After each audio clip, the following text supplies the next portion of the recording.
Good evening and welcome to another session in the A4Q Testing Summit. What a fabulous program it is. I'm delighted to have with me Amanda Logue, who is the Vice President of the Canadian Software Testing Board and also the Chair of the ISTQB TBOC Working Group. Welcome, Amanda. Hi, Debbie. Thank you. Well, thank you so much for joining us today, Amanda. I'm going to pass over to you to start your presentation. I know everybody's going to be absolutely fascinated to hear from you. So thank you. Here we go. All right. So welcome, everybody. So this evening, we're going to talk about some exploratory testing and what it is, and how you can do it.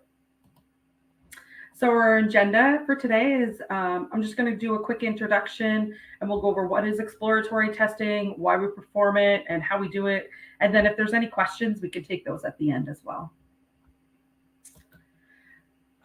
So for an introduction, as Debbie said, I am the chair for the TBOC for the TBOC Body of Knowledge Working Group for the ISTQB. And I'm also the Vice President of the Canadian Software Testing Board. I am the Senior Test Lead at Atlantic Lotto Corporation, and I am also the co-author for the Gambling Syllabus, Gambling Industry Tester Syllabus for the ISTQB.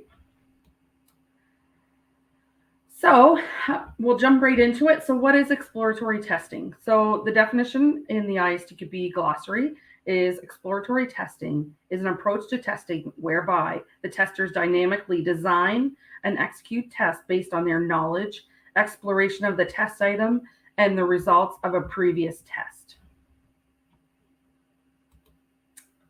And then according to James Bach, exploratory testing is a powerful and fun approach to testing. In some situations, it can be orders of magnitude more productive than scripted testing. I haven't found a tester yet who didn't at least unconsciously perform exploratory testing at one time or another. The plainest definition of exploratory testing is test design and test execution at the same time. So what is exploratory testing? So a lot of you, like I just said on the previous slide, a lot of you are probably already unconsciously even doing this as you go through when you're doing your testing. But exploratory testing is performed by experienced people who know how this product or system is supposed to work. This can be your business owners. It can be your QA team. It can be a mixture of those. But oftentimes you are doing this as a QA resource, you're doing this anyway. The objective of exploratory testing is to follow a process that allows us to find as many defects as possible by focusing on the high-risk test areas. Why should we perform exploratory testing? Exploratory testing is about exploring, finding out about the software, what it does, what it doesn't do, what works, and what doesn't work as well. And it's mainly conducted by skilled people who have a great experience of working in the same types of applications and are able to find defects just by going through the product. So oftentimes you'll have a product owner, they're very, very familiar with the product. They know it inside out, and so they are a good candidate to do exploratory testing. Sometimes I have done this from a UX perspective. If somebody is new to the system, we'll also use somebody just to see how the journey works and how the player experience is or the user experience. You can also do that often when you're doing exploratory testing. Now, they won't know, is the system actually functioning like it should, but they can tell you, is it intuitive? Is it just user-friendly? Same with your mobile apps.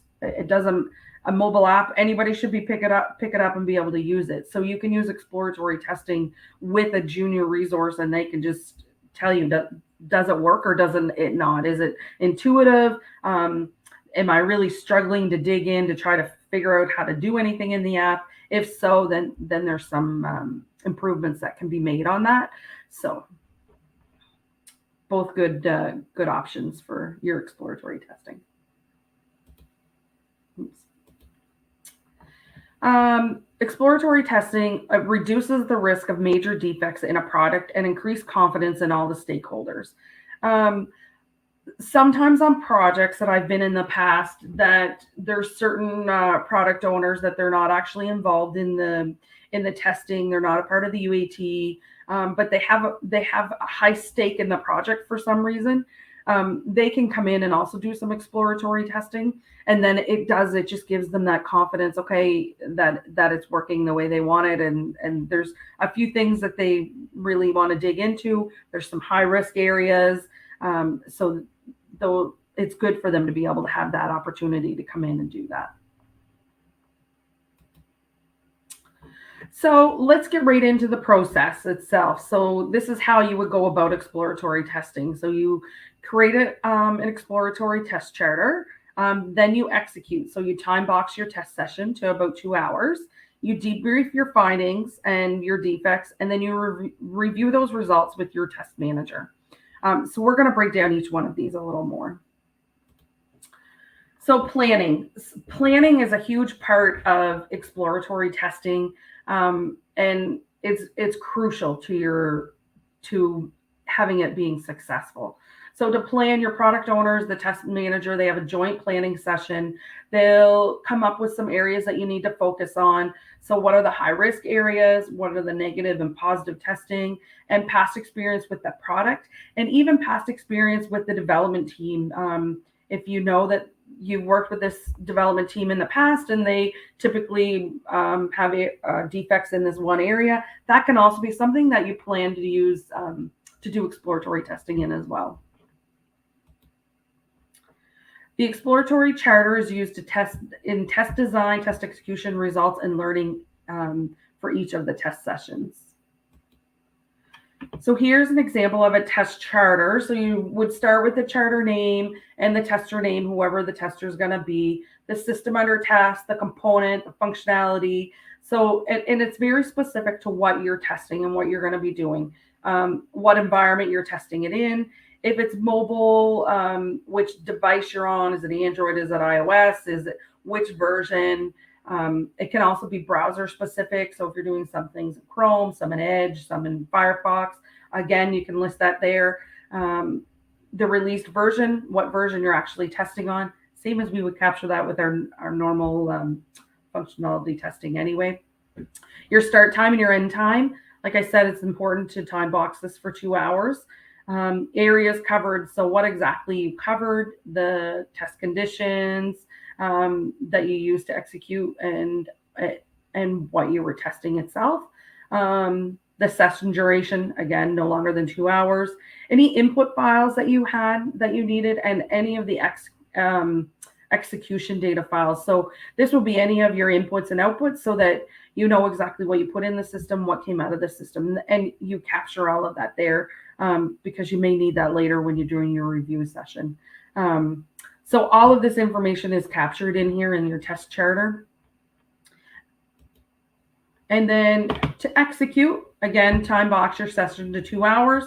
Focus on the component and the functionality you're intended to test, and use your test charter to make notes. So when you have your test charter, you have that one area that you need to test. If there's things that you think, oh, you should test this and you should test that, make note of those. And those are something that you can bring up in your review session with your manager later, because they might be something that you need to have another session on. But it's important to stay in focus on the area that you're actually supposed to be focused on. And then debrief. So during exploratory test execution, the tester will clearly define the results and defects that were observed during that test session. So on the next couple of slides, I do show how we use our test charter and how we make notes on that. So during your test execution, you'll put down what was tested, and then you'll describe the tests the steps that you used to test that task. Was it positive? Was it a negative? What were the results? So all of that's captured in here in your test charter, and you use that again for that review session later. Also, during your execution, you write down any of your defects. So as you can see here, this is just an example on the way I find it easy to do, but everyone's going to have their own little way that they like to do it. So me, I have it. So over here, I have like my task ID, and this is the actual testing that I'm doing. So here's the different tasks that I've done, 1, 2, 3, 4. And then when I am writing out my defects, I link them back to the task. So then I have that, it's just easier for me, for my knowledge, just to be able to go back and forth. I know that's exactly what I was testing at that time, and have all that info, and I can be able to use that later if needed. So here's the different defects that you've found, the timestamp, the description, and then your steps to reproduce. Again, I don't have it noted here, but if there's any input or output files that are associated with the defect, those should also be captured here as well. Anyway, yeah, so you can do that as well. And then lastly, you need to review all your results with your test manager. So you'll take your test charter, you have a session with them, and then you review everything you noted, everything that's passed. You'll go through your defects. Your manager may say, oh, that's a known issue, we don't need to log it, or there could be reasons that you don't need to log it. Same as any other software testing we're doing, right?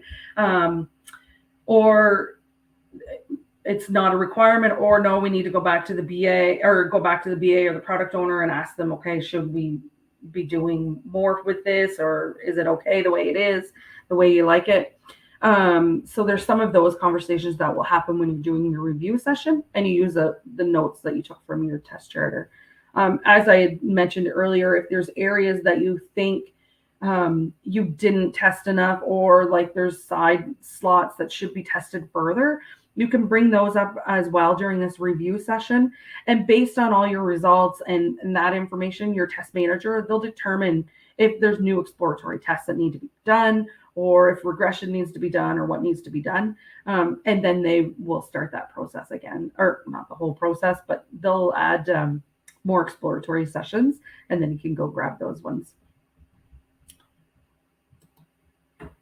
Okay, so in summary, you need to plan your exploratory charter for each test session. You need to execute. Make sure you take all kinds of notes, because you'll use those.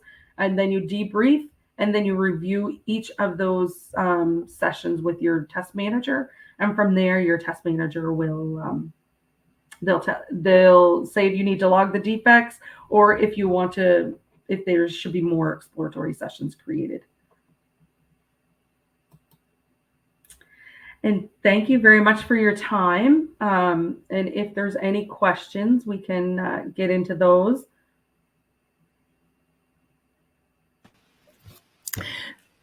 Thank you so much, Amanda. As ever, very insightful and informative. Just waiting to see if any questions come in. Something that you might be able to comment on, how does exploratory testing fit with agile teams? So it depends on the way your agile team's working, because a lot of agile teams now will have like their user stories, and they'll have the testing embedded right in those user stories. So it doesn't really, it does fit, because you're not scripting out every test step like you would if for a big project that you were doing that way. But it's just in your user story, and you need to say, like, your definition of done. You're not, until that testing is done, you're testing, you can't close that user story off. So it does link in that way. And I guess it does it fit in with those iterative testing cycles as well? Yes. Yeah. Yep. Yeah. Kenza, I'm just wondering, could you see if there are any more questions for us? Yeah. What's the biggest misconception about exploratory testing? A lot of people, I find, think you just go in and play with the system. When someone says, oh, I'm just going to go do exploratory testing, they think they're just going to go play with it. But really, there's a lot of planning that needs to go into it to make it successful. So you're not just playing with the system. And I think that's the biggest misconception that I've heard of. What are some key success factors for exploratory testing?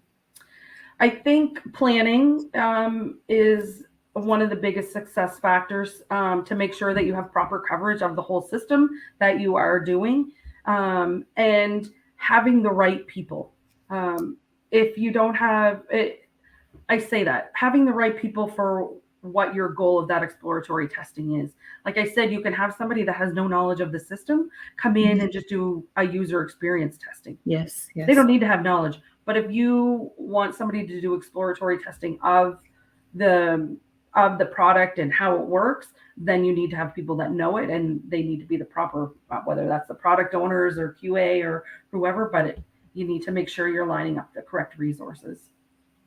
And gaining management buy-in for using an exploratory approach, where they're kind of thinking, what are the defined outputs? I know you went through the charter and what have you, but if you got any kind of advice that you'd like to give on getting management buy-in to exploratory? Yeah, oftentimes we'll do exploratory testing. Like our QA team will do a lot of sit testing, and our business product owners will do their exploratory testing at the same time. And the buy-in, well, the benefits I'm telling them for this is when we get into UAT, it's smoother. They've already seen that, and if there's a very tight timeline, we need it. And I'll often push for it if we have very tight timelines. I want them in early because they need to see this functionality. And if you have defects that are slow to be resolved or whatever, it's really good to have your product owners in early so that they can have a view of things. Perfect. I think that's all of the questions for now, Kenza. I can't see any more, so thank you ever so much. But if someone does have a question, pop it in and we'll get it to Amanda and hopefully be able to answer you at some point. Amanda, thank you so much for your time. Thank you. Thank you, everybody. Thanks, Debbie. Have a nice evening, everyone.